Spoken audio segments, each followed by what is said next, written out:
Netanyahu moves to advance its judicial overhaul legislation.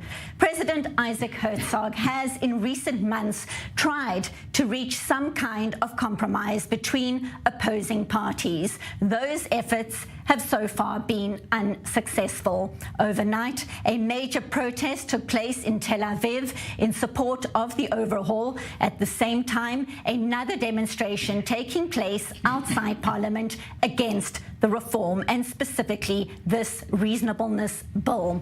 Now, adding a new dimension to the tensions, some surprise health developments in recent days, developments that seemed more serious than initially reported. The Prime Minister was discharged from hospital earlier on Monday after having a pacemaker implanted the previous night. He is in Parliament right now. Today, voices on both sides of the political spectrum continue with their protests. The President's 11th hour attempt to find some middle ground included a visit to the hospital to talk to the Prime Minister overnight and separate talks with opposition leaders Yair Lapid and Benny Gantz. And now, a victory for the coalition just moments ago.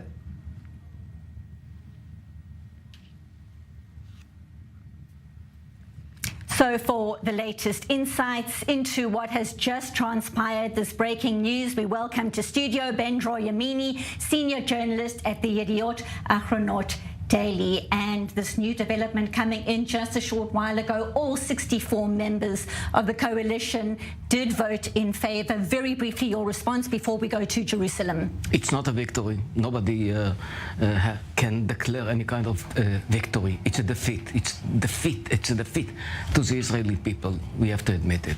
And you will ask me to explain, and it's not easy, because it's like if to try to explain the unexplainable. And that's it's a very sad moment to Israel. It's something we are certainly going to unpack throughout this broadcast. Right now, though, let's go live to Jerusalem. Our senior diplomatic correspondent, Owen Alterman, is inside the Parliament. And breaking news, a victory for the coalition. Some would call it the opposition walks out. What is the latest there? What can you tell us, Owen? Yeah, well, Benita, as you can see around me, obviously a flurry of activity here in the Knesset building after the end of that vote, with members of Parliament walking to and fro. I saw Benjamin Netanyahu with his phalanx of guards seem to be on his way out after the vote. Doesn't seem to be too interested at this point in speaking to the media. Look, you mentioned that it was a victory for the coalition, but one of the interesting storylines over the past few hours is how it was a victory for part of the coalition.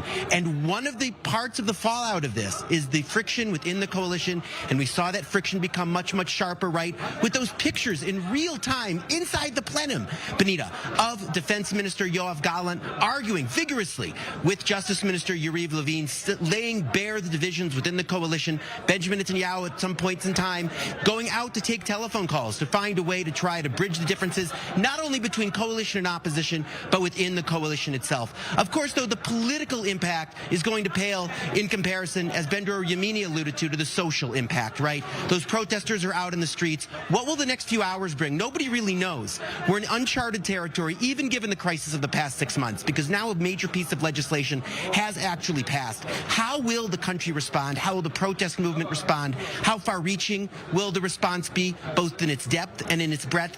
And Benita, I think one of the ironies here is the legal fallout actually might be quite minimal, because it may just be that the Supreme Court finds a clever way around this, right? Instead of using the reasonableness standard as a way of questioning government decisions, well, maybe they expand other standards that they already have in their toolkit to be able to use to try to strike down or to narrow government moves. At any rate, this is not just a debate about the judicial overhaul. This, of course, is a debate about the balance of power within Israeli society. That's why it's so high stakes. That's why it's out in the streets. And that's what we're going to be waiting to see, not just in the days to come, but really in the hours to come. We will be crossing to our correspondents outside shortly to find out exactly what the reaction is likely to be on the streets. But in the meantime, just for some context, Owen, critics had been asking what the rush was to push this bill through now. The summer session ends at the end of the month. That's a week away. So talk to us about the timing here, the rush for this to happen in the timing that it did.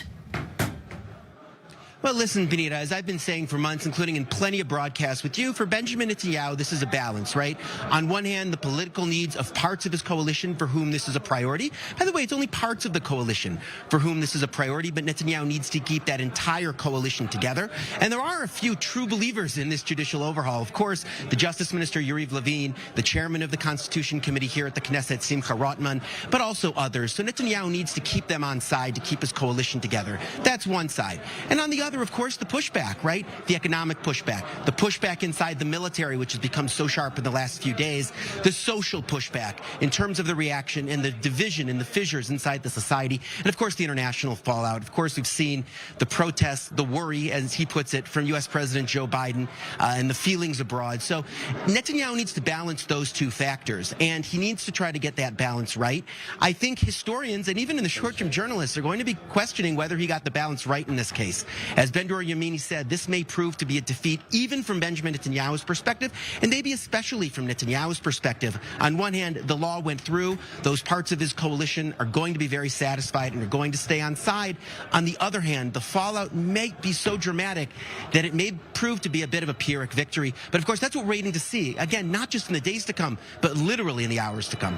Itamar Ben-Gvir saying just moments ago, this is good news for Israel. The state of Israel will be a little more democratic from today. Break down the likely reaction from the far-right leader and other colleagues as well.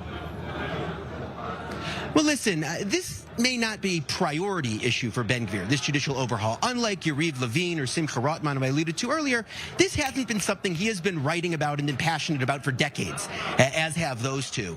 He has other issues that are more important to him and that are more priorities both to him and, we should say, to his constituents.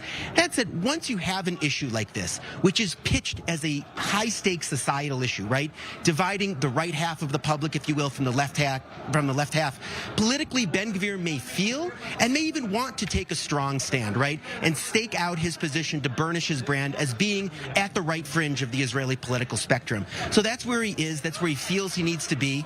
He is divisive. That's his brand. That's what his voters like about him. That's why many of them gravitate to him. So it stands to reason that he'll come out with a statement like that one. Of course, I don't necessarily think from Netanyahu's perspective it's all that helpful.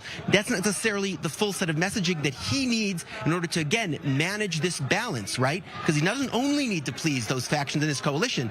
He needs to worry about the stock market, the high-tech sector, foreign exchange traders, the army reservists, who in many of cases are in revolt, and of course the White House and the international reaction. So obviously Ben-Gvir is not necessarily someone who Netanyahu is going to be happy to seeing coming out and speaking out, but of course that's Ben-Gvir's way. He's part of the coalition. He has a platform. He was given a platform by his voters, and he's here for better or worse to represent them. We'll be coming back to you for more political reaction. For now, that's our senior diplomatic correspondent, Owen Alterman, inside Parliament in Jerusalem. And still with me in studio, Ben-Dror Yamini, senior journalist from the Yediot Ahronot Daily, and also joining us now, Guy Poran, captain in the reserves and co-leader of the Air Force pilots protest. Gentlemen, thank you both for being here. I want to pick up with you, Ben-Dror, because you said earlier this is a sad day for the country. Explain why. Because actually we know exactly that according to any kind of public opinion, you find out that the majority in Israel, including something like 40% from the Likud voters, they are against this kind of law. They wanted to stop the whole process, but nobody listened to them. And there is a very important point. In the last minute, today, it was not a debate between the protest and the coalition. It was a debate between right-wingers and right-wingers, extreme right-wingers against kind of a bit moderate right-wingers. They wanted to postpone, but eventually who won? Who won? Itamar Ben-Gvir, the extreme right finger, a fanatic Knesset member. They won. And the problem is not Itamar Ben-Gvir. Let's put it on the table. The problem is Benjamin Netanyahu. Because he could choose something else. I mean, he had to decide. And what was his decision? Between, from one hand, Yoav Gallant, the defense minister, and Itamar Ben-Gvir? he decided to support Itamar Ben-Gvir. And yes, it is a very sad moment to Israel. It's a defeat to all of us. We're going to be speaking a little bit later about exactly that, the friction and the tension within the coalition over what has transpired. Stay with us, gentlemen. We've got lots more to unpack. Right now, we go back to Jerusalem, and our correspondent, Hamda Salhut, is outside Parliament. So, Hamda, all 64 members of the coalition voted in favor of this reasonableness bill, a victory for the coalition in some people's eyes, from some perspective. Talk to us about the perspective for protesters on the streets right now. Benita, demonstrators here are slamming the government for passing the legislative overhaul bills. There's a jumbotron here directly behind me that actually played the exact moment that the bill was passed with all 64 votes from the coalition. In that exact moment, demonstrators blocked the roads, were shouting shame, and even some erupting into tears. I have one of those demonstrators here with me.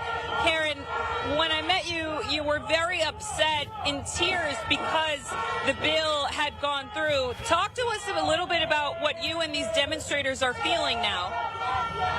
First of all, we feel, one of the songs that we sing in the demonstrations is that we're not afraid, but literally we are. I'm 50, I have 2 kids. I invested my entire 6 months demonstrating. What do I feel now? I feel that this is the last day of Israel as I know it. I feel that there is a true existential threat to the existence of Israel, to the society, to the economy, to us as human beings. When I think about equality, the LGBTQ minorities, Israel is going downstream. And it's all true, and we feel it, and the cry and what you're hearing here and the amazing crowd here, they're crying out loud because they know that Israel is not going to be the same. So you mentioned the demonstrators are not going to give up. What's next for the protest movement? The Justice Minister said that this was a historic passing, one of many, the first of many. What do you think about that? Yeah, I think that one of the most embarrassing comments is that Ben-Gvir said that this is only the appetizers, like the Israeli chopped salad that you serve before the main course, and it's crazy. I think that, again, they're going to continue doing their own thing. We're going to continue, and there's one ask that I have. I know that the people that are here are not going to go back home, and we're going to continue. What I ask is that people that stayed on the fence until now, please join us, because Israel is going to change, and it's going to affect everyone. And if I have another ask, I do ask Biden, dear Mr. President Biden, don't let Bibi and his extreme government wash their behavior. Please don't let him get away from this. Don't invite him to the White House. Don't let the only democracy in the Middle East destroy itself. All right. Thank you so much, Karen. They're listening to Lapid now. Thanks, guys. Thank you. Hamda Salhut, thank you so much for that update. Right now, we go live to Opposition Leader Yair Lapid, who is responding. Of a law which has to do with our government. In a proper world, you wouldn't discuss sausages in the way that they did that. I call upon everybody from here, the heroes of the demonstration, do not believe to the happy cries. Just believe in yourselves. Believe the very clear voice that you have. Believe that the future belongs to the one who never gives up. And I call upon the reservists, the pilots, whose heart has broken today. I was a PM, and I know your capabilities, your sacrifice and dedication. Just wait. Wait. Allow the Supreme Court to deal with the law and then make a decision. Don't stop serving. Do not jeopardize the capability of the IDF. We don't know what the ruling of the Supreme Court will be. We are not giving up, and we're not saying that we are defeated. That's what's going to determine the fate of our broken heart country. This is the most dangerous crisis ever, and it didn't come because of our enemies, but because of an extreme radical government. They don't care about mortgage, about the economy, or the rift in the people of Israel. There's no citizen who will not feel the economic damage. There's no citizen whose livelihood is not going to be jeopardized. This crisis is going to dismantle us, because this radical government, they want to win even if we all lose. But it didn't win, because the battle is not over. It just began. Thank you. You're watching live images.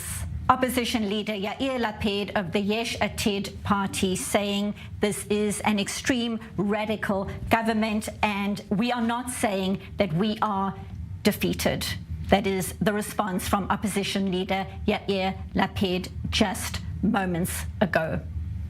Still with me in studio, Ben-Dror Yamini, senior journalist at the Yediot Ahronot Daily, and Guy Poran, captain in the reserves and co-leader of the Air Force pilots protest. Guy, you have been instrumental in this protest movement, in your vocal opposition to what is happening right now. To start, your reaction with the outcome in terms of the actual vote, the reasonableness bill, your response to that? Well, first of all, I agree with Ben-Dror 100% that Bibi Netanyahu has decided to side with the extremists in his own party and his extreme partners on the account of Israel's security, economy, society, and everything else. This is a very, very, very clear picture. Now, as far as the reservists, and the pilots are among them, it's not anymore a story of the pilots. There are tens of thousands of other reservists who are saying basically,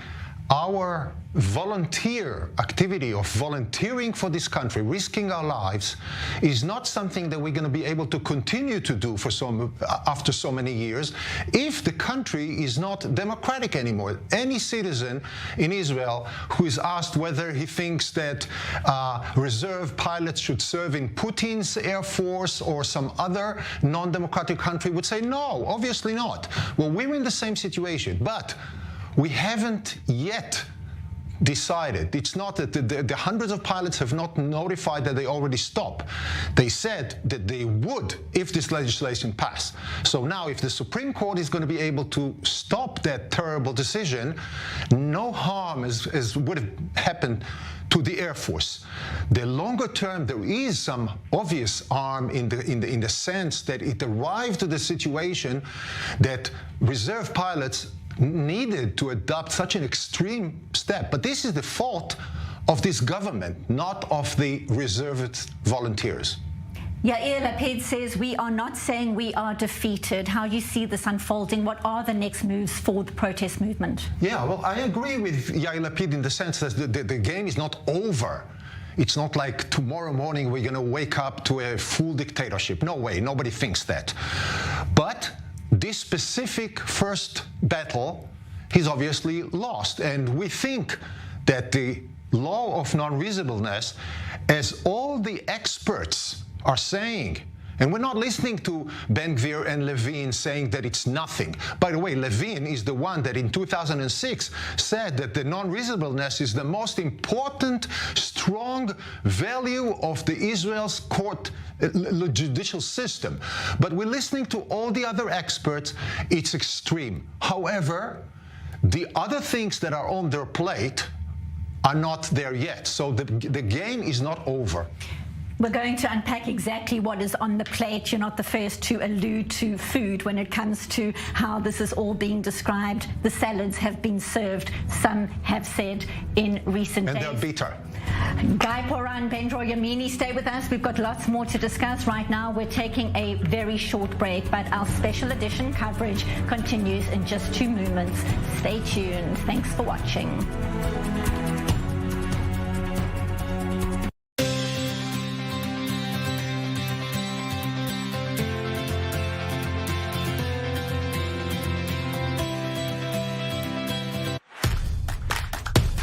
Is changing. Old alliances make way for new partnerships. Bigger threats lead to new relationships, and shared goals mean new opportunities. We speak to those who know the inside story, or those who are at the heart of the changes.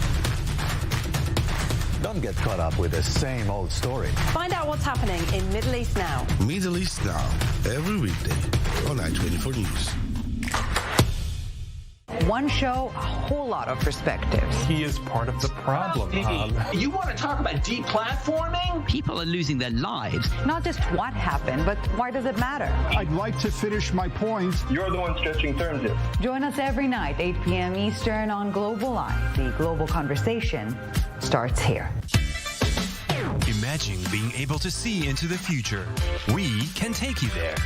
Welcome to Israel Business Beat, your gateway to the captivating world of Israeli business and technology. Israel Business Beat, Sundays and Wednesdays, 9:30 p.m. GMT.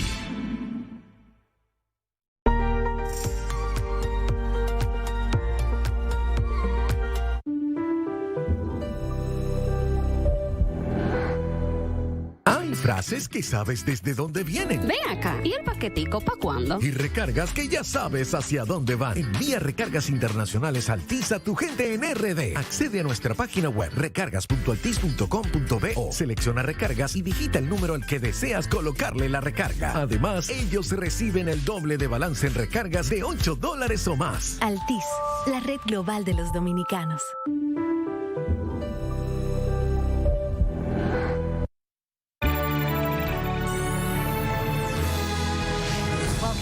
To this I-24 News special edition. I'm Benita Levine coming to you live from Tel Aviv. And if you're just joining us, it's breaking news. The highly contentious Reasonableness Bill has just been approved in Parliament in Jerusalem. The opposition has walked out. It's the latest chapter in the ongoing fight for democracy in Israel, a fight that is polarizing the nation as the Israeli government, headed by Benjamin Netanyahu, moves to advance its judicial overhaul legislation. Voices on both sides of the political spectrum have been speaking out against and in favor of those changes to the Israeli court's reasonableness standard. But what does the coalition's bill entail? Our correspondent Nicole Zedek breaks down the details and how it plays into the larger judicial reform. Let's take a look.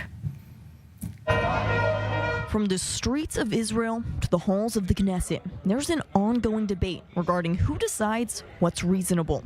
In fact, the reasonableness standard used by Israeli courts has garnered controversy for years. I mean, everybody knows that in normal days in Israel, 100 members of the Knesset would support it. Everybody knows that even Gideon Sa'ar from opposition presented it in his site. Everybody knows that Yair Lapid supported it. The coalition's reasonableness standard bill is the first part of its proposed judicial reforms. It limits judicial oversight on government decisions, preventing judges from striking down administrative decisions on the basis they are unreasonable, reckless, or unethical.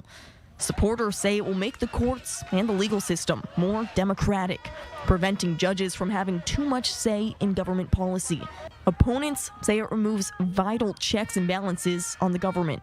The whole basis of the reasonableness standard in Israeli law has roots in various legal traditions, including Jewish law, which emphasizes fairness in legal decision-making, plus British common law, which has its own reasonable person standard. In the past several decades, former Chief Justice of the High Court, Aharon Barak, is considered the main force behind the revolution that gave the courts power of judicial review. Barak has said he fully opposes the coalition's current changes to the reasonableness standard. Those in favor of the coalition's legislation say the current reasonability standard gives judges too much power over decision-making by elected officials, citing court decisions such as the ban on deportation of families of terrorists to the Gaza Strip during the Second Intifada. I'm here today to make it clear to the people that I've elected, to the people that I voted for, to the people that I support, that I am 100% in favor of this judicial reform. However, critics of the legislation say removing the reasonableness standard would allow the government to pass arbitrary decisions and open the door to corruption. We'll continue the protest until this crazy government will stop breaking and destroying this country. Those against the coalition's judicial changes say the reasonableness standard is vital in keeping Israeli democracy alive. The bill is considered just the beginning in a larger move by the coalition to change the Israeli judiciary. So still with me in studio, Ben-Dror Yamini, senior journalist at the Idiot Ahronot Daily, and Guy Poran, captain in the reserves and co-leader of the Air Force pilots protest. So Yariv Levin says this is an historic and first step. There is no surprise at what he has in store down the line. But Ben-Dror, I want to come to you about potential moves for the Supreme Court. How can it change the way things are unfolding right now, specifically with this bill? Because right now, as we all know, the Supreme Court can, for example, revoke the law and say, sorry, it cannot pass. But it's not easy. It's not simple. And I don't think that people in the protests and generally and politicians should think that it's going to be the Supreme Court that will change everything. No. It's not. It's not the way to change. It's not the way, because in a way it might even make things worse. Why? Because now we are asking the Supreme Court actually to revoke a basic law, which means part of the Israeli constitution that should be one day. So it's not the best way to do things, but it might happen. It might happen. What is the best way then? To keep on with the protest, to find a compromise. I think most of the Israelis, and Benjamin Netanyahu knows it, want a compromise. I think the protest should go on because it's not about this bill. I mean, it's a big mistake if people think that the whole protest is because of the reasonableness bill. No, it's not the story. The story is that they might continue. The story is that some of them declare. The people who won today, like Ben-Gvir and Yariv Levin, they said, it's only the appetite, and we are going to continue with some other laws, which might really endanger the Israeli democracy. It's not because of one law. Let me tell you one more thing. I think that the reasonable story in the Supreme Court should be changed, should be reformed. Yes. They have good arguments. They do not have the good way. They do not have the good conclusions. But yes, they do have some good arguments against what happened in the Supreme Court. We're going to discuss more in just a moment, but right now we want to welcome Nitzana Darshan-Leitner, president of the Shurat Hadin Law Center. Thank you so much for joining us at this politically historic time. All 64 members of the coalition voting in favor of the reasonableness bill. Are you surprised? I'm not surprised for the sole reason that the coalition had a majority to pass this legislation, and they were very determined to do it, and they were successful despite the trials of negotiation and to sell this and to get some compromise with the opposition. They did not reach any settlement, and the Justice Minister and the chairman of the Constitution Committee were very determined to pass this legislation, and they were able to do it. Yariv Levin saying this is an historic and first step. You may have heard us talking in studio right now that these are, in effect, the starters for what lies ahead. Talk to us about your understanding of the main course. What is down the line? Your understanding, your perspective. Look, Yariv Levin, I would say perhaps was voted and his whole narrative was to pass his judicial reform. He was born to do this. And therefore, when he was appointed to be the justice minister in this current government, he did not stop until he was able to do it. Now, he gave up a lot. The judicial reform consisted 4 sections to deal with law cancellation, to take away the authority of the court to cancel laws, to take away the authority of the court to cancel acts of the government based on non-reasonableness, to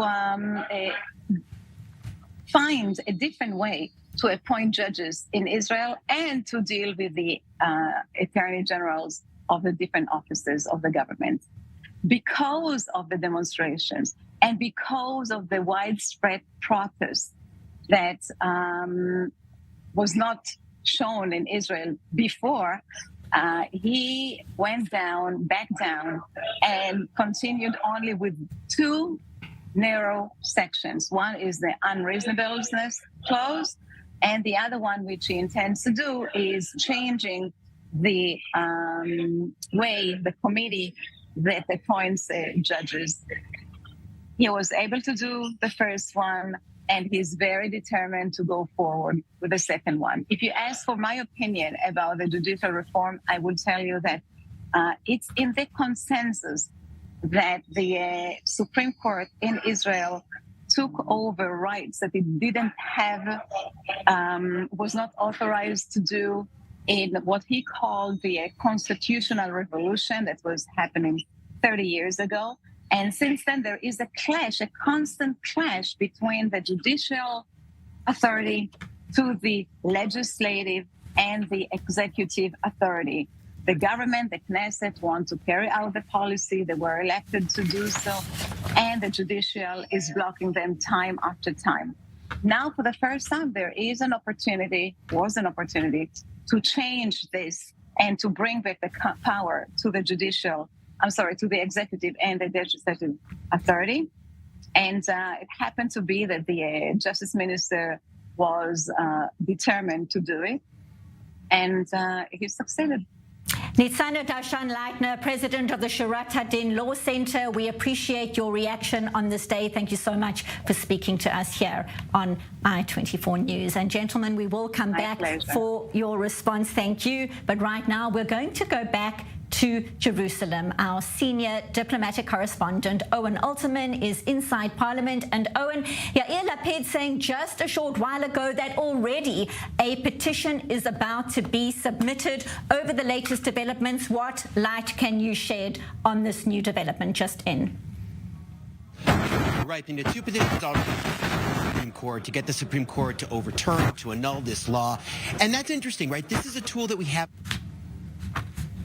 And it seems that we have a problem with that line to Jerusalem, but obviously we will go back to our Owen Alterman as soon as that is possible. Right now, still with me in studio, Guy Poran and Bendro Yamini. Guy, I can see you want to respond to a lot. Exactly. Well, not to a lot, but 2 points that I'd like to make in relation to what that lady has just said. First of all, the myth that the coalition and the government is trying to do for years, that the Supreme Justice Barak and the court snatched in some kind of overnight, in the middle of the night, they managed to trick 120 members of parliament who know nothing, who were complete idiots, and all of a sudden they took all the power from them and they remained. This is nonsense, because the vote that allowed the Supreme Court to void laws of the Knesset passed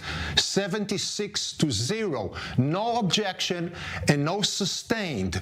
First of all. Point number 2, today when they talk about this is what the people wanted in the election, Ohana, the chairman of the Knesset, just announced 3 days ago that he had not heard about this reform until after the election. All the polls are showing right now, as Bendro just mentioned, that 40 to 50% of the Likud voters were against this reform, let alone all the others. The only people who are determined to do it are the extreme religious people, and they want to do it not because of some correction to the democracy, but because they want to get the Supreme Court out of their way in the occupied territories.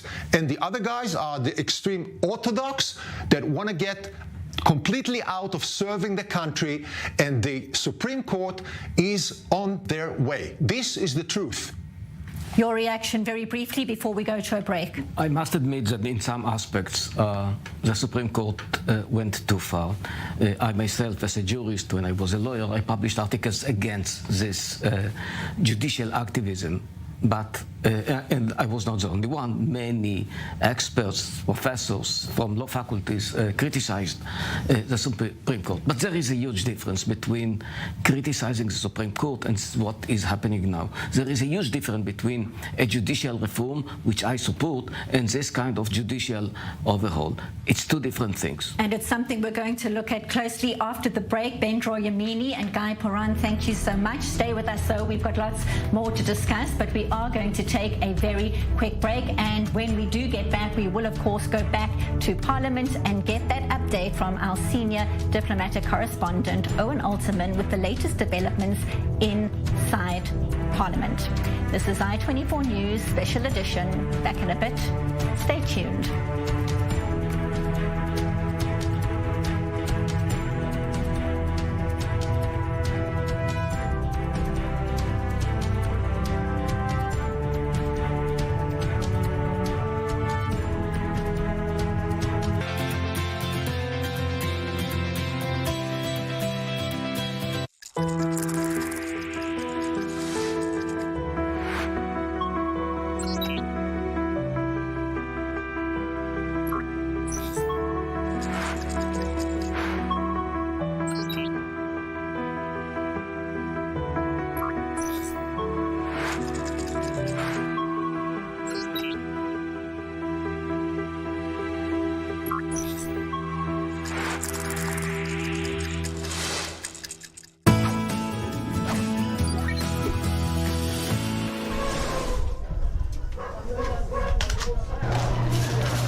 Tem pessoas que falam que é um bom trabalho, né? Pelo tá trabalhando, mas tem pessoas que esnobam. Um pouco é difícil também.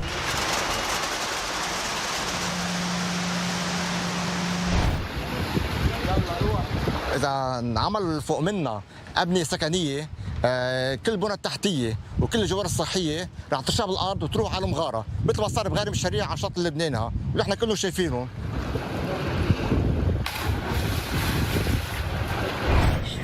Well, if you and Gina want to try to curl, you can.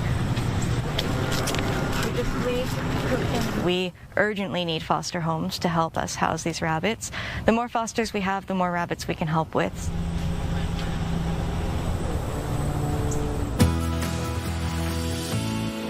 We're on the inside of political and religious passions in Jerusalem, breaking down the financial trends shaping the global economy, giving you key context, not just headlines, with the stories from Israel that touch the U.S. and those across the region with impact far beyond its borders. Catch the rundown where the Middle East meets the world.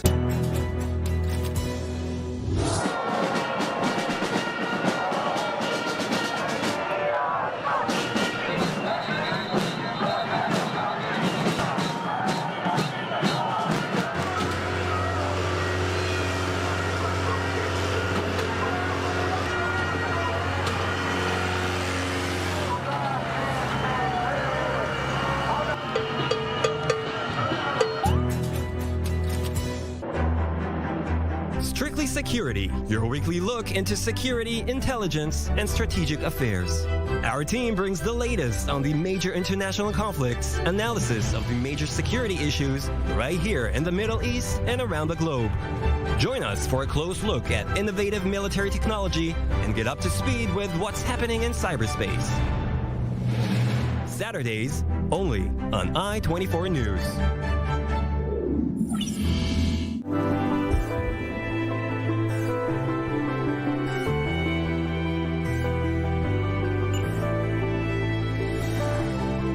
Discover I24 News Radio. Now you can listen to I24 News anywhere, anytime, for free. I24 News Radio is the audio live stream of the television network with world headlines every 30 minutes starting from 7 a.m. Tune in for top news, magazines editions while in the car, in your office. Join us from your smartphone, tablet, or desktop to stay connected in the Middle East and around the world. Don't wait any longer.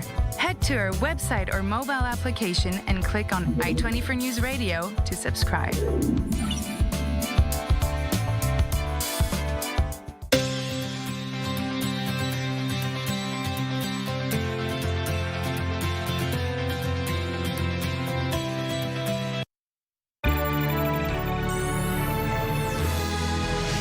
Welcome back to this I-24 News special edition. I'm Benita Levine coming to you live from Tel Aviv. Breaking news, the highly contentious Reasonableness bill has been approved in Parliament in Jerusalem. The opposition had walked out. It's the latest chapter in the ongoing fight for democracy in Israel, a fight that is polarizing the nation as the Israeli government, headed by Benjamin Netanyahu, moves to advance its judicial overhaul legislation. President Isaac Herzog has in recent months tried to reach some kind of compromise between opposing parties. Those efforts have so far been unsuccessful. Overnight, a major protest took place in Tel Aviv in support of the overhaul. At the same time, another demonstration taking place outside Parliament against the reform and specifically this reasonableness bill, adding a new dimension to the tensions. Some surprise health developments in recent days, developments that seemed more serious than initially reported. The Prime Minister was discharged from hospital earlier on Monday after having a pacemaker implanted the previous night. He is having meetings right now in the Parliament building. Now, today, voices on both sides of the political spectrum continue with their protests. The president's 11th hour attempt to find some middle ground included a visit to the hospital to talk to the Prime Minister overnight in person and separate talks with opposition leaders Yair Lapid and Benny Gantz. And now, just a short while ago, that victory for the coalition, depending, of course, on the perspective, something we have been unpacking here in studio with our panel. Now for the latest, let's go live to our correspondent Hamda Salhut. She is following the protest action in Jerusalem. What is the latest there, Hamda? What can you tell us? We see the sea of flags behind you. Benito, we're here on one of the main roads in Jerusalem where demonstrators have completely taken over and stopped traffic. There's actually quite a heavy police force coming from behind. Now we're going to walk with our cameraman Amit Katz to show you Israeli police were afraid of demonstrations like this after the coalition passed the judicial overhaul reforms. So now police are kind of outnumbered on this highway with the demonstrators. They're here trying to maintain some order, but as you can see, the traffic on this main road is completely at a standstill. They don't even know where to begin because of the amount of demonstrators that are here in large numbers. Demonstrators are saying they're going to continue to block these roads until democracy is restored in Israel. Take a look at this scene. Just listen to the sounds of the demonstrators who say that they're not going to give up on the fight, no matter how the coalition chooses to proceed with the bills. The Justice Minister saying today that this was a historic first, but these demonstrators and the opposition are saying they're going to keep fighting because this is a fight that is worth continuing. Blocking roads like this is something Israeli police do not care for. It's something they always try to avoid in these circumstances, but there's really nothing they can do at this point because of the amount of demonstrators that have made their way from the Israeli parliament, the surrounding roads, and now on this main highway that connects Jerusalem to all other major cities, Benita. Earlier in the day, police using a water cannon in front of the Knesset, and we know that there have been several arrests as well. Bring us up to speed on that front. Well, look, earlier there were around 20 arrests of demonstrators. That number expected to go up because of the volume of demonstrators who are now blocking roads. Additionally, you can see here, we're going to have our cameraman take you back into the crowd. Police, like I said, have been using water cannons and other riot dispersal means to try and remove some of these demonstrators. But here, some of them have actually formed a sit-in to block the roads, and their tactics are working. Police have been using a lot more force on these anti-government demonstrators in recent weeks, specifically in the forms of water cannons.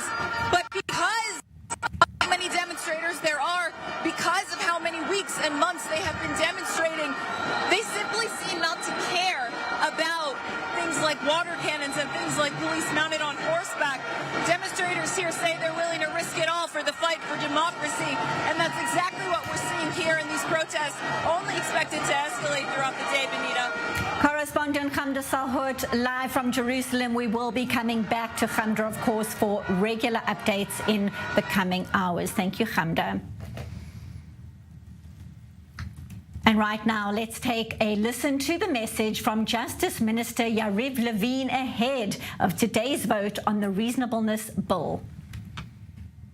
Startup Madim. If we could teach reasonableness, we would all learn to think like Aharon Barak. It was just wonderful. What a great world we had here. But we all here know, and this is the truth, that there is no such thing, and there can be no such thing. Because reasonableness is a worldview. It is not evidence law, and it is not a legal matter. I want to say more than that. Who even said that what seems reasonable to the judges is even the logical thing to do? What determined that their personal positions are better than those of the ministers?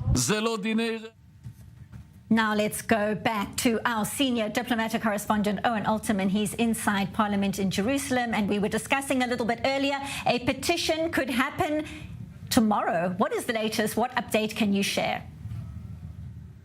Yeah, Benita, they beat you to it. There are at least 2 petitions that have already been filed. And what's interesting here is this is a tool, Benita, that has not yet been in the toolkit of the protest movement. We've been focused over the course of the last 6 months about protests, about strikes, about the refusal of those in the reserves to volunteer to serve, about the international fallout of the foreign exchange traders, the stock markets. We haven't talked much about the Supreme Court itself as a tool, even though the court, of course, has been such a focus of the judicial overhaul. But now the court could potentially enter the game directly. These petitions will assume to ask the court to overturn this law itself or to narrow or annul this law itself, basically creating a situation where the Parliament passed a law saying the Supreme Court can't overturn the government or ministerial decisions, and the Supreme Court coming back and saying, well, guess what? Your law doesn't pass our standards, and we can. Obviously, that is thought to be able to potentially set up some kind of constitutional crisis, and this now enters the game and creates a new dynamic that's different from what we've seen over the past 6 months. We have opposition leader Yair Lapid going out and asking those military reservists to continue to show up and to volunteer by waiting for the Supreme Court to make its ruling. So essentially saying, put some stock in what the Supreme Court might do, because the Supreme Court might strike down this law and essentially annul us. Obviously, Benita, you can only imagine what kind of reaction that would generate among supporters of the overhaul, whose entire purpose of so much of this overhaul is to narrow and to decrease the Supreme Court's power and to reduce the Supreme Court's power. So obviously it's a scenario that we've been talking about as a hypothetical over the course of the last 6 months. And now it may not be a hypothetical, it may turn into an actual scenario over the course of the next few weeks. There was much concern, obviously, around the health of Benjamin Netanyahu. We all know now he was discharged from hospital earlier on in the day and obviously is there in the Parliament building right now. Talk to us about the meetings he is likely having as we speak on this issue you have been describing. Well, listen, he didn't get to yes in terms of a compromise with the opposition or something that he could present both at home and abroad as some kind of compromise and some kind of broad consensus. I think trying to get into Netanyahu's head, he's going to try to figure out to have some kind of post-mortem consensus, post-mortem compromise, if you will, to come out and make some unilateral statement about the path forward. Because the reasonableness standard, as Itamar Ben-Gvir himself said, is the salad, right? It's the appetizer to the main course, the more meaningful parts of the judicial overhaul should they be passed, such as the committee that appoints judges and other parts of it. So Netanyahu still has a chance to come out and make some kind of unilateral statement to the country and to the world about the path forward and how he sees it. And in that way, essentially having some kind of de facto negotiation with the protesters, with the reservists, with the foreign exchange traders, with the stock markets, and with the high-tech sector and with others. So that's what I suspect Netanyahu is trying to do. What can he offer after the fact? He can't change the reasonableness law. Right. That is now going into the Israeli law books as of this afternoon. But maybe there's something else he can do to soften the impact of the package overall. Senior diplomatic correspondent Owen Alterman, live from inside the Parliament building in Jerusalem. Thank you so much for that update, and we will be getting reaction to what we've just heard from our panel here in studio. But right now, we are going out for a very short break. Our special edition coverage continues in just 2 minutes. Stay tuned. This is I24 News.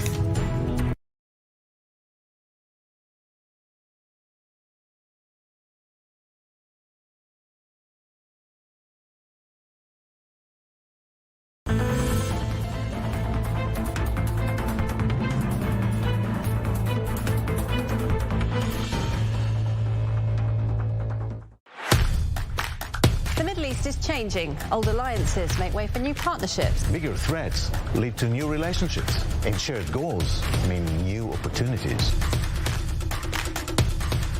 We speak to those who know the inside story. Or those who are at the heart of the changes. Don't get caught up with the same old story. Find out what's happening in Middle East Now. Middle East Now, every weekday on I-24 News.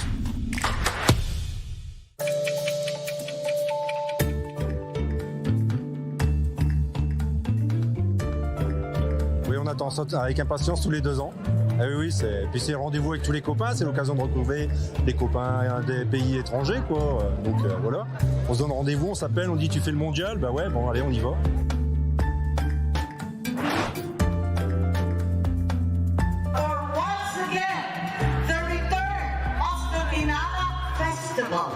After COVID-19 and the travails of the pandemic, we have not had the opportunity to celebrate.